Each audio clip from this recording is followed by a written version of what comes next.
दोस्तों किसी को अगर जैगुआर, BMW, टोयोटा और लेक्सस में से एक को चुनने के लिए कहा जाए तब वो जैगुआर को चुनेगा, क्योंकि जैगुआर की गाड़ियां शानदार होती हैं। जब वो सड़कों पर निकलती हैं तब लोग उन्हें देखते रह जाते हैं, लेकिन उनके इस शानदार लुक के पीछे तकरीबन 100 सालों की मेहनत है। आपको जानकर हैरानी होगी कि जैगुआर तकरीबन 100 सालों से लगातार खुद को मार्केट में साबित कर रही है। आज जानेंगे जैगुआर की यही कहानी पूरी बारीकी से। कहानी शुरू होती है साल 1922 में विलियम लियोन्स और विलियम वामसी से। ये दोनों ही बाइकों के दीवाने थे और इन्हें लगता था कि पूरी दुनिया को बाइकों पर शिफ्ट हो जाना चाहिए। उन्हें लगता था कि बाइकों के पास ग्रेस यानी कि सुंदरता है, पेस यानी कि तेजी है, और उनके पास सिर्फ स्पेस नहीं है। और स्पेस के लिए उन्होंने साथ में शुरू की सोलो साइड कार्स कंपनी। उन्होंने बाइक को वो दिया जो उनके पास नहीं था। उन्होंने बाइक के लिए साइड कार बनानी शुरू कर दी। उतार चढ़ावों को देखते हुए उनका बिजनेस चलता रहा, लेकिन एक वामसी कंपनी से खुश नहीं थे और उनके कारण कंपनी को समस्याओं का सामना करना पड़ रहा था। इस कारण उन्होंने कंपनी में मौजूद अपना हिस्सा लोगों को बेच दिया और साइड कार के बिजनेस को बंद कर दिया गया। उसी नाम से बनाया गया SS कार्स को।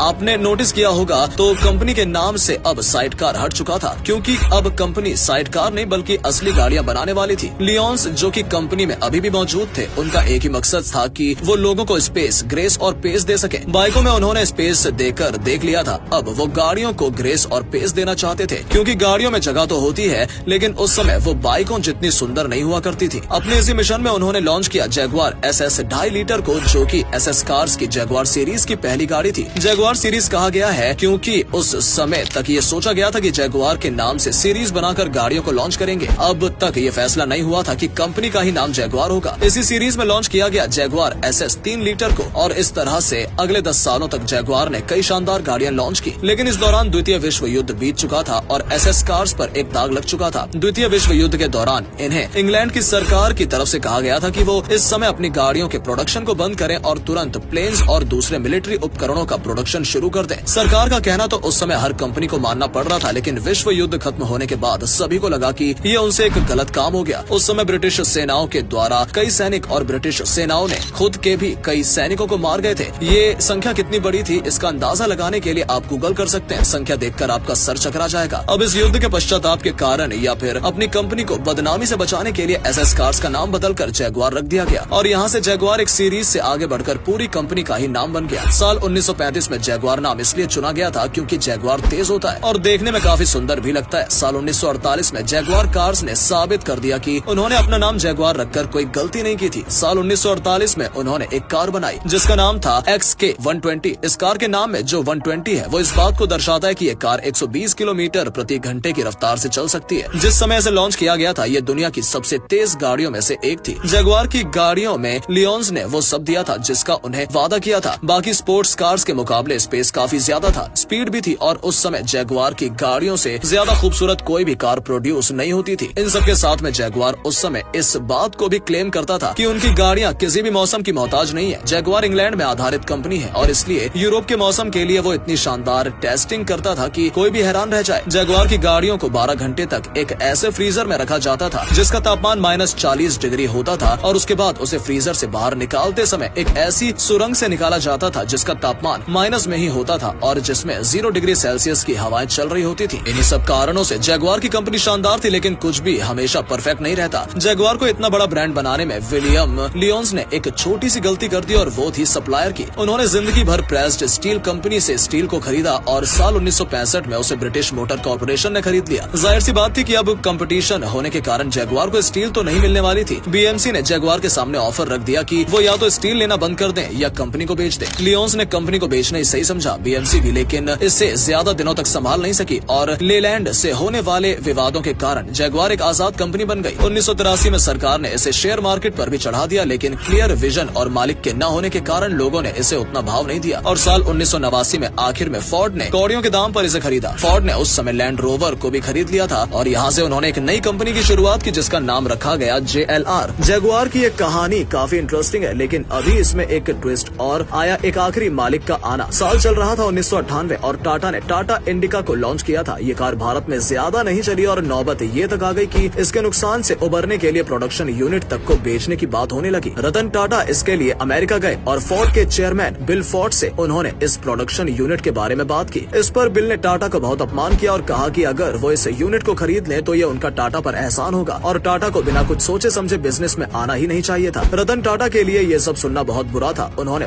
प्रोडक्शन यूनिट को न बेचने का फैसला कर लिया। उन्होंने इंडिका को जारी रखा और सूमो जैसे और भी मॉडल लॉन्च किए। कुछ ही सालों में अपनी मजबूती के कारण टाटा का दुनिया भर में मार्केट में नाम बन गया। साल आया 2008। अब तक अमेरिका में आर्थिक संकट आ चुका था और फोर्ड कंगाल हो चुकी थी। वो अपनी कंपनियों को बेच रहे थे और तब उन्हें JLR के लिए खरीदार मिला टाटा मोटर्स के रूप में। उन्होंने टाटा से $2.3 बिलियन की डिमांड की और टाटा ने एक भी पैसा कम न करते हुए डील को मान लिया, जबकि अगर वो चाहते तो अच्छी खासी सौदेबाजी कर सकते थे। इस तरह से जैगुआर अब टाटा मोटर्स का हिस्सा है और हम गर्व के साथ कह सकते हैं कि इंग्लैंड की महारानी की पसंदीदा गाड़ी को इंडिया में बनाया जाता है। दोस्तों, जैगुआर की सफलता की कहानी सुनकर आपको कितनी प्रेरणा मिली, कमेंट करके जरूर बताएं। वीडियो को अंत तक देखने के लिए शुक्रिया।